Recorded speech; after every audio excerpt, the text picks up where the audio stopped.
Muchas gracias a Lai por su charla. Ahora os dejo con Almudena, que nos va a contar por qué odia tanto Renfe. Y ahora yo también.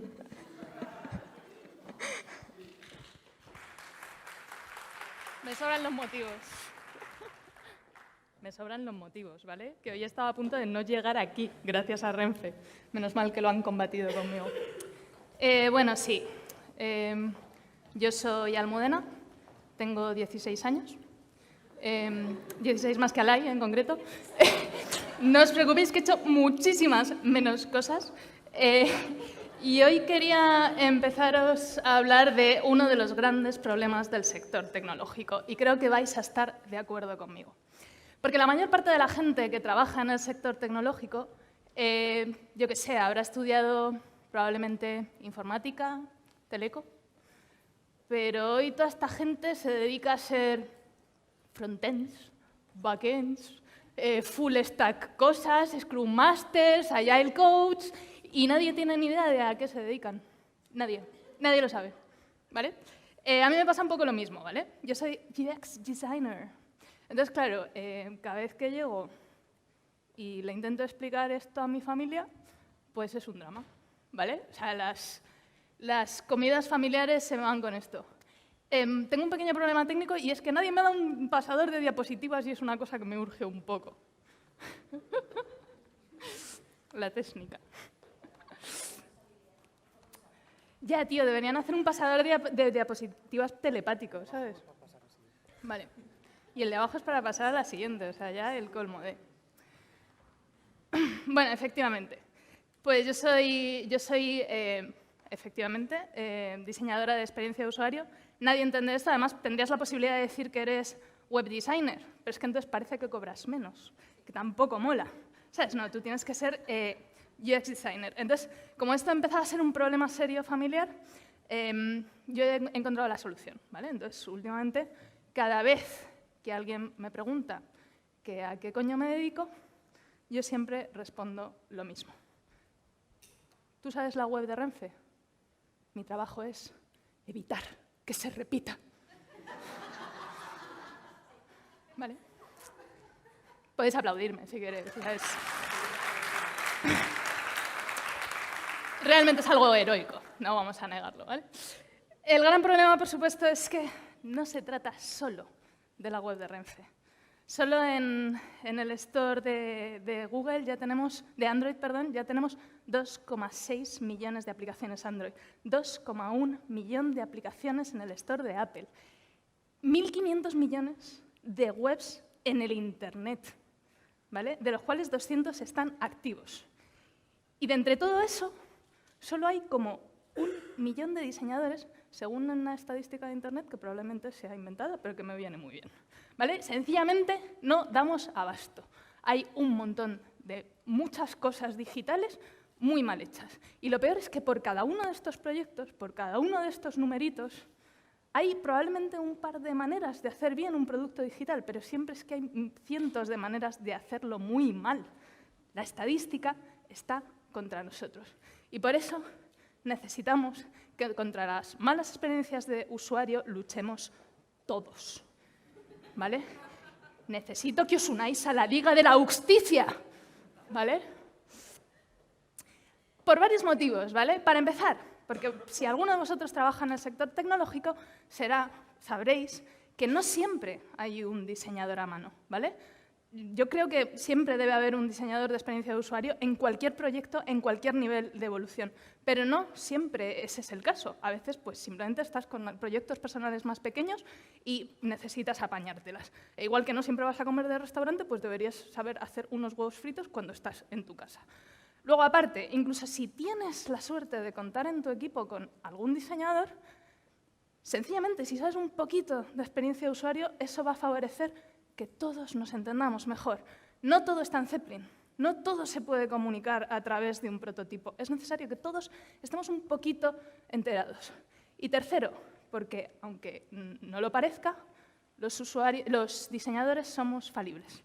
A veces, muy pocas veces, también hay que decirlo, nos equivocamos, ¿vale? Y cuando en cualquier diseño o en cualquier proyecto hay 8 ojos viendo y 8 ojos pendientes de la experiencia de usuario, pues siempre salen productos mejores. Y además, si lo básico está cubierto, pues nos podemos atrever con cosas más atrevidas. Entonces, yo realmente quiero reclutar a todo el mundo a que empiece a combatir las malas experiencias de usuario y se una en esta encomiable y necesaria batalla. Entonces, ¿qué es esto del UX? ¿Qué es esto del UX? ¿Qué es esta batalla para la que quiero unir fuerzas? Vale, pues esto del UX es una U y una X. Que según todas las definiciones de Internet es el todo. Todo es experiencia de usuario. Todo lo que relaciona a un usuario con una marca, todo es experiencia de usuario. Desde qué le parece la web, hasta qué opina de tu marca, hasta qué comió en el desayuno, si está estreñido, la luz que hay en su casa, qué tal le parecen las magdalenas, ¿vale? Todo supuestamente es experiencia de usuario. Pero a mí, como para hablar de todo, no me da con una hora, yo os propongo que nos quedemos con la U, ¿vale? La U de usuario. Y es usuario porque nos usan. Ya está, es así de fácil. Esto consiste en construir herramientas de uso, de gente que quiere conseguir un objetivo, ¿vale? En todo lo que consiste mi trabajo es en no obstaculizar ese objetivo, en conseguir casi que la herramienta sea transparente, casi que ni se vea. La mejor web es la que prácticamente no se ve, la que tú simplemente llegas, quieres hacer algo y lo consigues. Vale, entonces, ¿en qué consiste construir buenas herramientas de uso? Para empezar, la herramienta debe cubrir una necesidad. Da igual lo maravillosa que sea tu web para poner lacitos a gusanos, probablemente nadie la use, ¿vale? Una herramienta tiene que tener una aplicación y que la gente realmente le encuentre esa aplicación. Tiene que cubrir una necesidad. Segundo, dar control al usuario. Dar control al usuario abarca muchos aspectos de la experiencia de usuario, pero según mi perspectiva es tan fácil como hacerle creer a la gente que está en un contexto en el que los efectos siguen a las causas, ¿vale? Yo esto es algo que en general no pienso del mundo de los ordenadores en general. A mí en general me parece que hay muchas cosas mágicas, ¿vale? En plan, pantallazos azules de la muerte, vaya, ¿vale? O sea, eso es magia, magia negra, pero es magia, ¿vale? Pero hay muchas cosas dentro de la experiencia de la gente en la web que también parecen magia, como esos pop-ups terribles de la newsletter que salen sin que tú los hayas pedido de la nada, ¿vale? Otra manera de dar la sensación de que hay efectos que siguen a las causas, por ejemplo, es dar feedback al usuario. Siempre que el usuario hace algo, debe dársele información sobre cuál ha sido el efecto de esa causa que él ha provocado. Si toca un botón, el botón debe aparecer que hace algo, ¿no? Debes ver en todo momento cuál es el resultado de tus acciones. También ver qué acciones son posibles. Esto tiene mucho que ver con la visibilidad. Y por otra parte, siempre que te equivocas, siempre que el usuario se equivoque, debes saber cómo volver hacia atrás, ¿vale? Todo este tipo de elementos favorecen esa sensación de control, de darle al usuario el control de la herramienta. Y bueno, ya que tenemos una herramienta que es útil y que además el usuario puede o siente que puede controlar, lo que debemos hacer es minimizar esfuerzos, hacer que esa herramienta sea fácil de usar.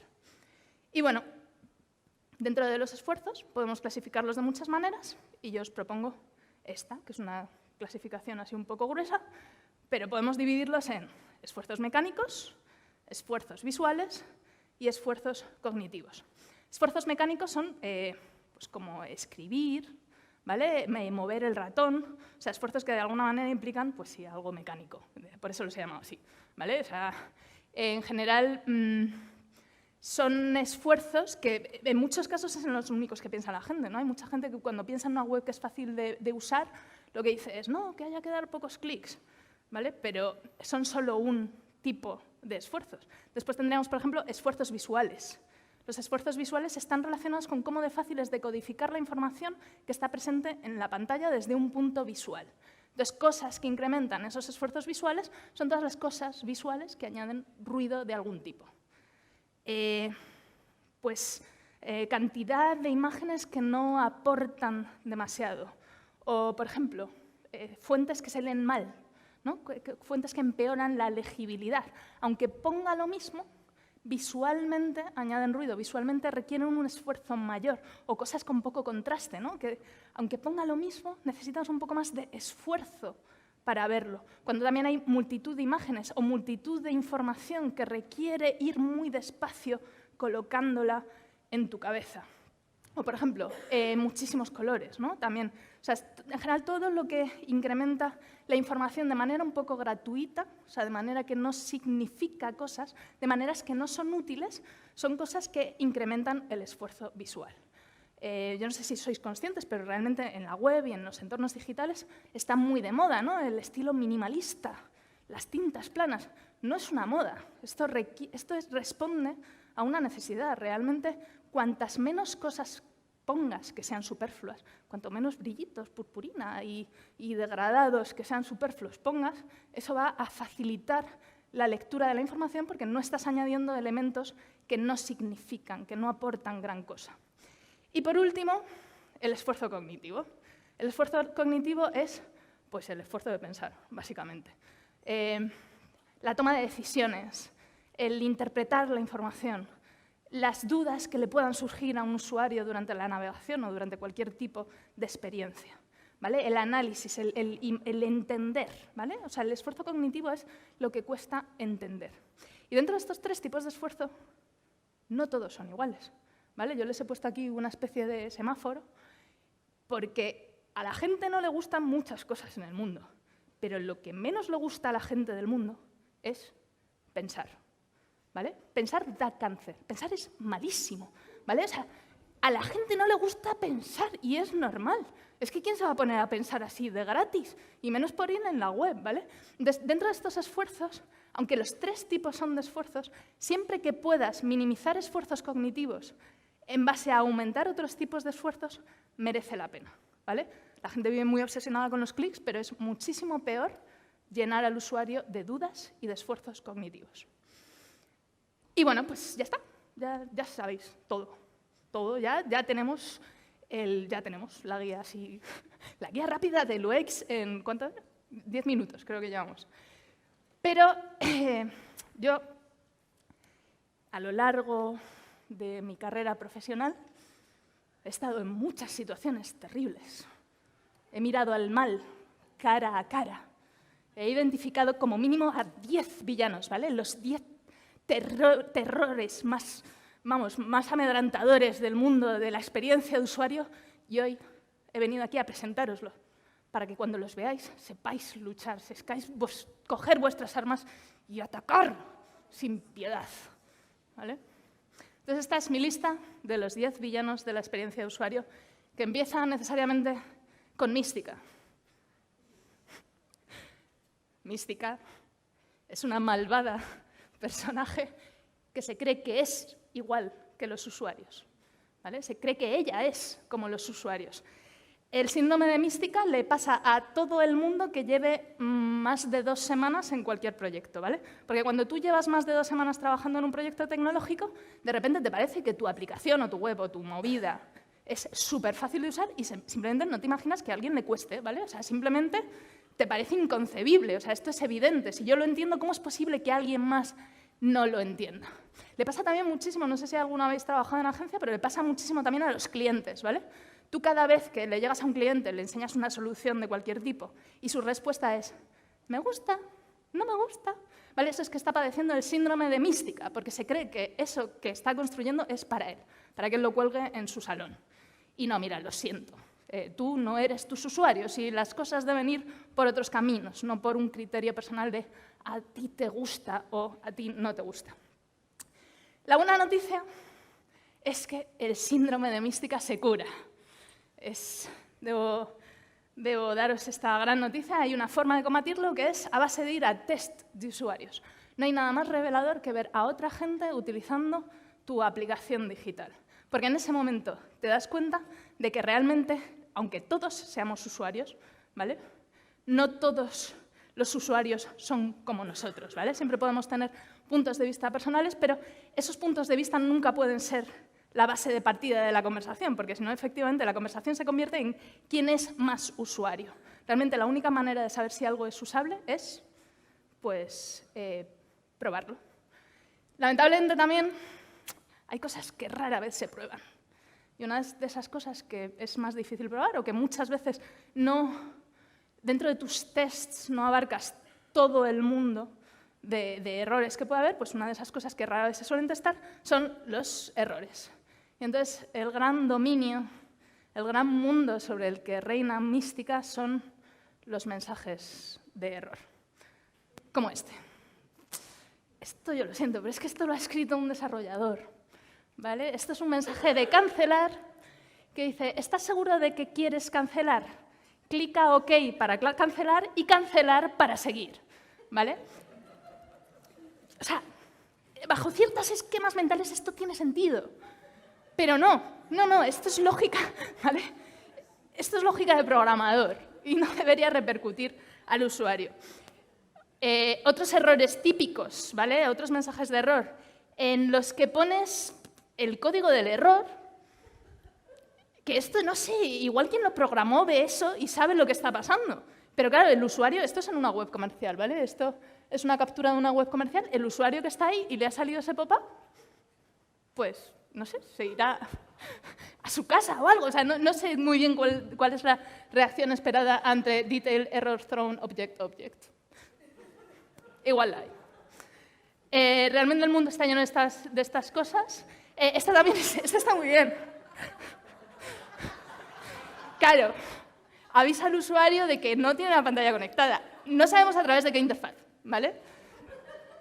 Igual la estaba proyectando en la pared, no lo sabemos. Pero bueno, realmente el mundo está lleno de este tipo de mensajes, ¿vale? Cada vez quizás hay menos, pero la prueba, ¿vale? La huella definitiva y dolorosa del reinado de mística sobre la red es el error 404.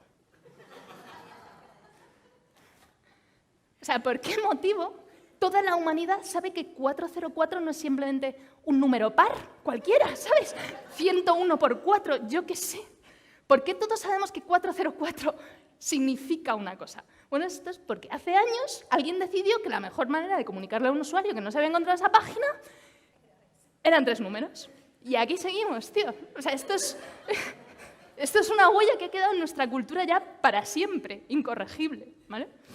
No hagáis estas cosas. Estas cosas hay que siempre ponerse en comunicarle al usuario lo que el usuario necesita saber, no quien lo programó necesita saber.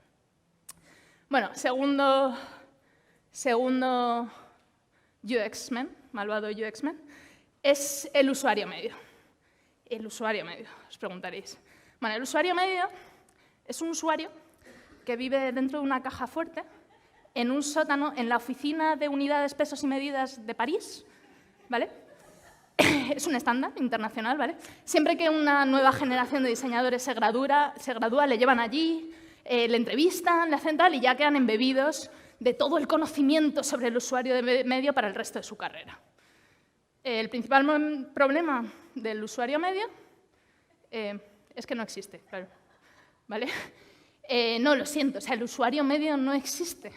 Todos los años, los usuarios de la web y los usuarios de las aplicaciones digitales evolucionan, aprenden cosas. El usuario medio de los 90 no sabía que era un menú de hamburguesa, ¿vale? Y el usuario medio de hoy, de mañana, sabrá cosas que no sabe el usuario medio de hoy. Pero es que incluso si existiese, si tú pudieses hacer un recorrido temporal de cómo es el usuario medio no utiliza tu producto. Lo siento. O sea, probablemente el usuario de tu producto sea más torpe, más hábil, más especializado, más rubio, más pelirrojo que el usuario medio.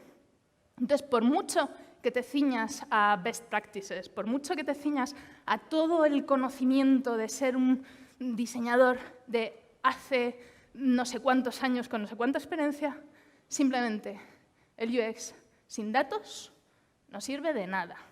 Si estás diseñando sin saber qué está pasando en tu producto, sin datos, sin analítica, simplemente estás a ciegas, ¿vale? Bueno, tercer malvado personaje. Clippy. Clippy, no sé si... Bueno, aquí hay gente que seguro que no se acuerda de Clippy. Ya. Clippy es, bueno, es el abuelo de Siri. No sé si... Tatarabuelo, sí, ya... Es que las generaciones digitales van rápido, ¿vale? Bueno, Clippy es un personaje que te interrumpe a todas horas, no sé qué, porque su principal objetivo en la vida es inculcarte el amor por la lectura, ¿vale? Clippy está convencido de que cualquier problema de usabilidad, cualquier problema que tú tengas con una herramienta digital, se resuelve a base de tutoriales. ¿Vale? Algo no se entiende, algo no funciona, un botón se rompe, no te preocupes que yo te lo explico. Porque ¿quién no quiere leer 50 artículos de ayuda cuando una interfaz simplemente es una mierda? ¿Vale? Pues como en este ejemplo, ¿no? En este ejemplo se lee un poco mal, pero básicamente todo eso que parece como el primer capítulo del Quijote son instrucciones para que sepas cómo tiene que ser tu contraseña. ¿Vale? Podrías dejar que los usuarios eligiesen una contraseña un poco como les saliese del muflo, pero no, tú quieres hacerles leer, ¿vale? Porque la lectura es muy importante, niños. La lectura es algo que todos deberíamos ¿no? fomentar. De todas formas, Clippy, aparte de escribir los tutoriales, ya os digo, de todas las webs del mundo, tiene una especialidad que es... se dedica mucho al tema de las interfaces de producto cuando no hay pantalla, ¿vale? En plan botones y tal. Como este, por ejemplo. Este me gusta, porque demuestra dedicación. Fijaos que lo que hay abajo es un botón rojo que pone Exit. Entonces dices, hostia, fácil, ¿no? Le das a Exit, se abre la puerta, te deja salir. Pero alguien dijo, no está claro. Voy a ponerle un cartel encima que aclare que para abrir la puerta tienes que pulsar el botón verde, ¿vale? Y como el botón no era verde, que era rojo, entonces decidí añadir un tercer mensaje encima del botón rojo aclarando que era verde. ¿Sabes? Son pues todo, así, redundando en la lectura. Y otra especialidad, pues también de Clippy, es interfaces de ascensores. Aquí puede ser puesto 1, 2, 3, 4, por algún motivo has sentido la necesidad de aclararlo. En el de la derecha, algunos botones vienen con, ¿sabes?, con etiqueta a la izquierda, otros no. El motivo no está claro, ¿sabes? Igual es que los números paros le parecían especialmente complicados, no sé. No se sabe. También. O este es sin duda mi preferido, este otro ascensor. Claro. O sea, tú podrías saber, los botones están abajo, ¿vale? Y arriba está el texto explicativo. Entonces tú dices, tú podrías haber reprogramado el ascensor para que el botón 3 fuese al piso 3, el botón 2 fuese al piso 2, pero en lugar de eso prefieres explicarlo, ¿no? Oye, que sepas que si pulsas en el 2 lleva al piso 4, si pulsas en el 3 lleva al piso 5. ¿Sabes? ¿Qué no arregla un texto? ¿Qué no arregla? Vale. El principal problema que tiene Clippy es que los usuarios no leen. No leen. Nunca. Nunca ha pasado. ¿Vale? La red es como si fuese, yo qué sé, el siglo X. ¿Vale? Hay un lugar donde el analfabetismo impera y ese lugar es la red. Nunca jamás ha pasado que alguien esté en Internet y se le ocurra leer. A veces, en plan, si les convences mogollón, si están así como si hay algo ahí que les importa, en plan, el precio que les vas a cobrar o algo así, algo como realmente importante, escanean un poquito, ¿sabes? Pero, o sea, básicamente tu web tiene que funcionar si estuviese borrosa, si estuviese en chino. Y eso se consigue, esa especie de comprensión de lo que está sucediendo sin leer lo que está sucediendo, se consigue a base de convenciones visuales. Es decir, la gente interpreta mucho más las cosas que hace una web por dónde están colocadas, por las convenciones a las que está acostumbrado, que realmente por los textos que ponga. Tú ahora mismo puedes poner una navegación de la web poniendo navegación y 5 flechas alrededor. Como no la pongas en el lugar estándar donde está la navegación de todas las webs de Internet, la gente no lo va a entender. Vale. Bueno, los usuarios no leen, los diseñadores pues a veces tampoco. Esto es una camiseta. Don't be happy, worry. Seguro que era lo que quería decir. Pero pasemos al siguiente supervillano. El siguiente supervillano es un unicornio.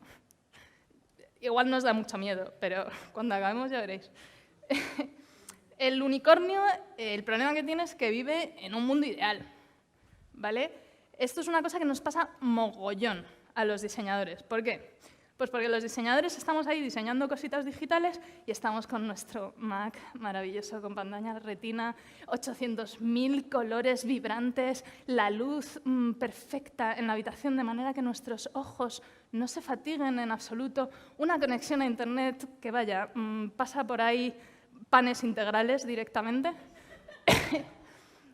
Pero claro, luego ese producto digital tan maravilloso que has diseñado sale al mundo real y lo está manejando un señor de 70 años con vista un poco cansada cuando le da el sol de frente en la pantalla y entonces el contraste es un desastre y para colmo tiene mala conexión de Internet, con lo cual todo lo que ha visto de tu maravillosísima web es un eterno loader. ¿Vale? Yo cada vez que veáis una web con un mal responsive o una web que sencillamente no carga, tenéis que acordaros del unicornio. ¿Vale? Esto es su obra. Este es su legado de mal en el mundo. Pero aparte de interfaces que no cargan, el unicornio es un grandísimo especialista haciendo baños públicos.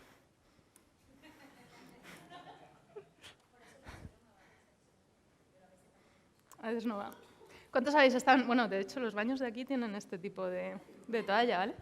Hubo alguien que diseñó un dispensador de toallas de papel sin pensar que la gente lo usa con las manos mojadas, ¿vale? ¿Por qué? O peor aún, ¿vale? Claro. Alguien no pensó, ¿sabes? Y de esto hay una versión peor, que a mí me sienta infinitamente peor, que son estas luces que se apagan tras un tiempo completamente arbitrario. Luego se enciende.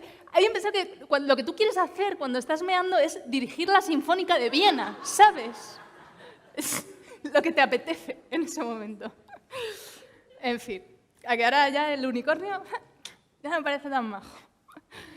Después está la versión pro del unicornio, que es el unicornio especialmente optimista, es el unicornio fumado, que es el que cree en el usuario ideal, ¿vale? También un usuario llega a tu web, se la estudia profundamente, valora y aprecia ese trabajo de arquitectura de la información maravilloso que tú has hecho, con ese wording, has elegido unas labels, y después de estudiársela entera, elige el link que es perfecto para su objetivo, entra a la primera y todo lo hace, o sea, suena ahí el lago de los cisnes de fondo. El problema, de nuevo, es que el usuario ideal no existe. No, lo siento. Los usuarios satisfacen, no optimizan. Los usuarios no toman decisiones óptimas. ¿Por qué? Porque lo que más odian los usuarios es pensar. Pensar da cáncer.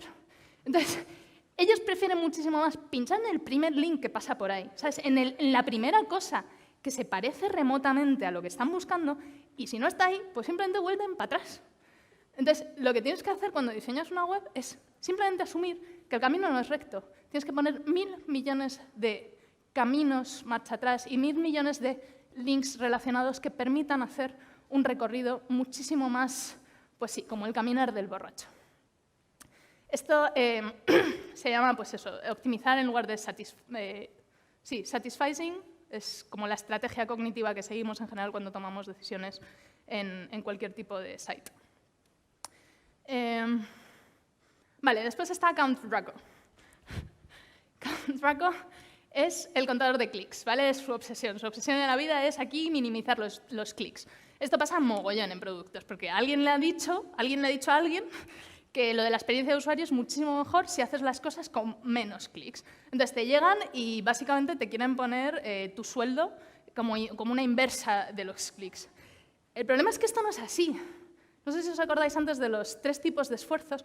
Realmente los esfuerzos de tipo mecánico son muy baratos, ¿vale? Ha habido toda una generación de juegos arcades basados en hacer clic. Realmente hacer clic no es algo que cueste especialmente, o no por lo menos si lo comparamos con lo que cuesta pensar. Pensar es muchísimo más caro.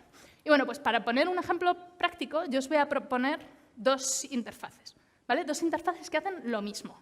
Entonces tenéis que verlas, elegir una de las dos e imaginar que tenéis que hacer clic, ¿vale? La primera interfaz es esta.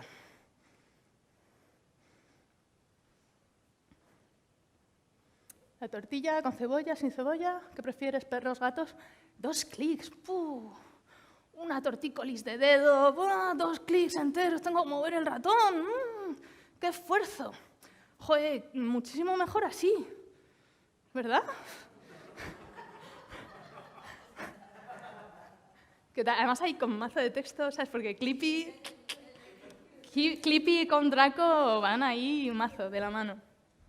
Vale, no, en serio. Siempre que podáis elegir, muchísimo mejor moverse que pensar. Pensar da cáncer, ¿vale? Es lo único que hay que recordar de esta charla. Vale, esto el resumen, ¿no? El número de clics no importa siempre que el usuario sienta que se está acercando a un objetivo. Siempre que cada uno sea indolora, puedes poner tantos clics como quieras. Eso sí, sin pasarse, ¿vale? Esto es una interfaz para meter un número de teléfono, ¿vale? Y lo peor... Yo estoy convencida de que quien hizo esto, esta mala persona, pero ¿estáis de acuerdo conmigo en que hacer esto es de mala persona, no? Vale. Estoy convencida de que quien hizo esto lo hizo para no tener que validar ese campo, ¿sabes? En plan... En fin. Siguiente malvado terrorista del UX es el Joker. El Joker es un personaje que a mí me hace sufrir mucho, ¿vale? Yo lo reconozco, yo tengo un poquito de TOC. Entonces a mí me gustan mucho las cosas consistentes, soy un poquito así como todo en orden y tal. Entonces a mí el Joker me hace dormir mal, ¿vale? El Joker es básicamente un enemigo mortal de la consistencia y de las convenciones. ¿Y qué es esto? Preguntaréis. Bueno, pues la consistencia es una cosa muy tonta que consiste en que cosas parecidas hagan cosas parecidas y cosas diferentes hagan cosas diferentes. Es decir, que si tú tienes un botón en tu web, que todos los botones sean iguales entre sí, ¿vale? No hagas 5 tipos distintos de botones que tienen un comportamiento de botón para que el usuario tenga que aprender 5 veces cómo se usan los botones en tu web, ¿vale? Eso es la consistencia. Que de alguna manera, si eliges un patrón dentro de tu producto, lo respetes y siempre utilices el mismo tipo de patrón para el mismo tipo de comportamiento. Y las convenciones es exactamente lo mismo, pero llevado a la web entera o a la experiencia digital entera, por un motivo muy tonto.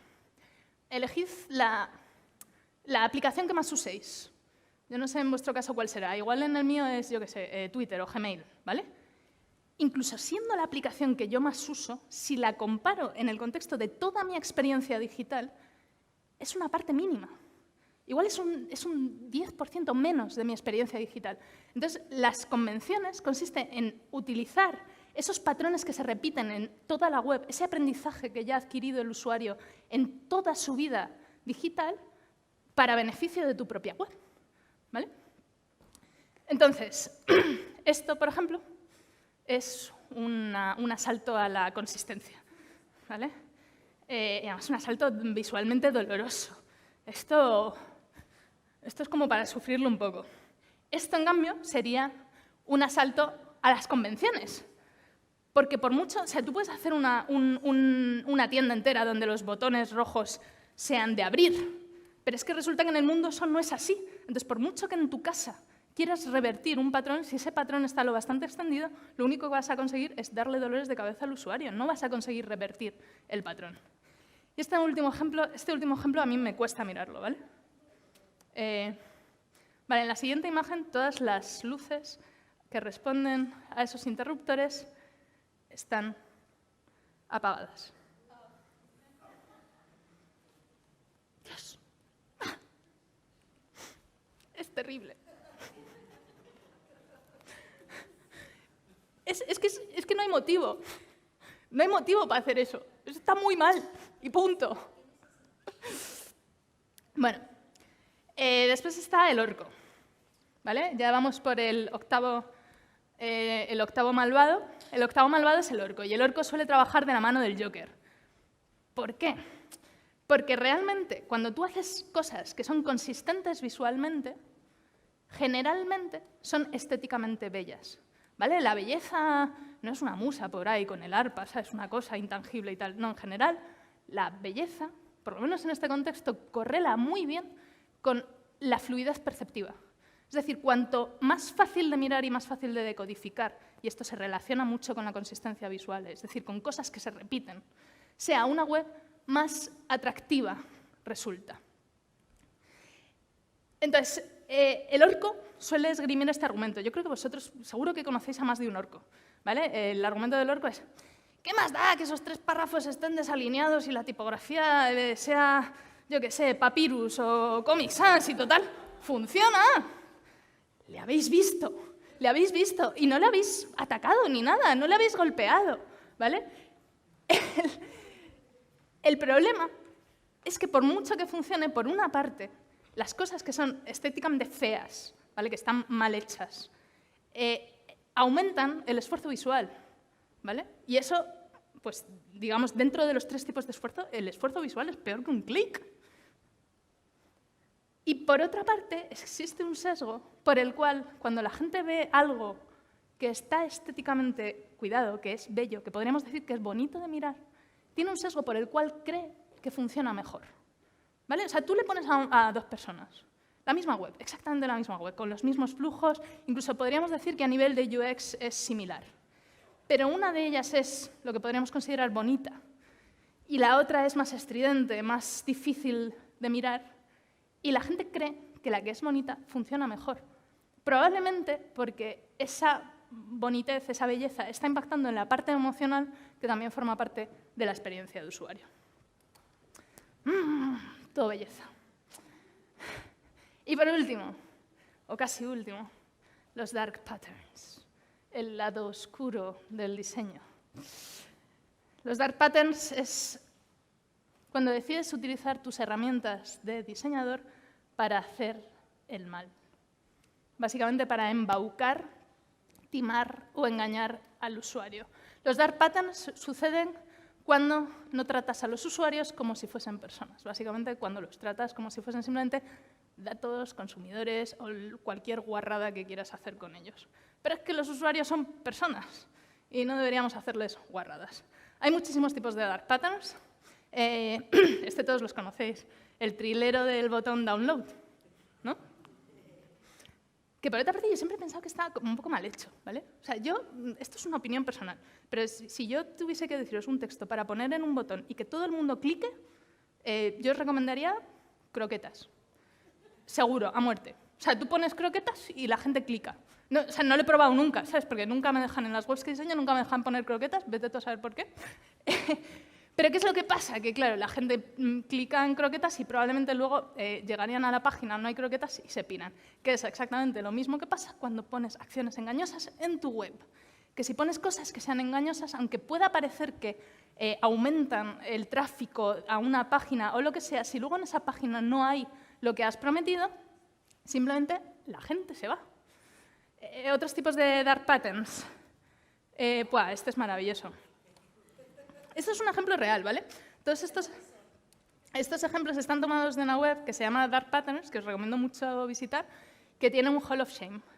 Entonces, esto es una página que era para no sé qué de un seguro, está en francés, vete tú a saber, pues pondrá seguro de la Notre Dame o lo que sea, yo qué sé. El caso es que las condiciones legales están en hover. Que a mí me flipo porque es como, si es que aunque las hubiese puesto ahí, nadie se las iba a leer, ¿sabes? La gente no lee, eso lo sabemos de Clippy, ¿sabes? Pero aún así han decidido ponerlo en hover simplemente pues, por eso, por hacer el mal, por puro hacer el mal. Después está también el Roach Motel. El Roach Motel es se llama, Roach Motel, el motel de las cucarachas, porque es muy fácil entrar, pero luego no te dejan salir. Entonces son básicamente todas estas listas de suscripción. En este caso, lo que sucedía es que para suscribirse había tenido que dar solo un botón y para desuscribirse tenía que clicar todos esos checks. Que los clics no importan, pero un poco sí, ¿vale? Todos hemos visto lo que ha pasado con el GDPR.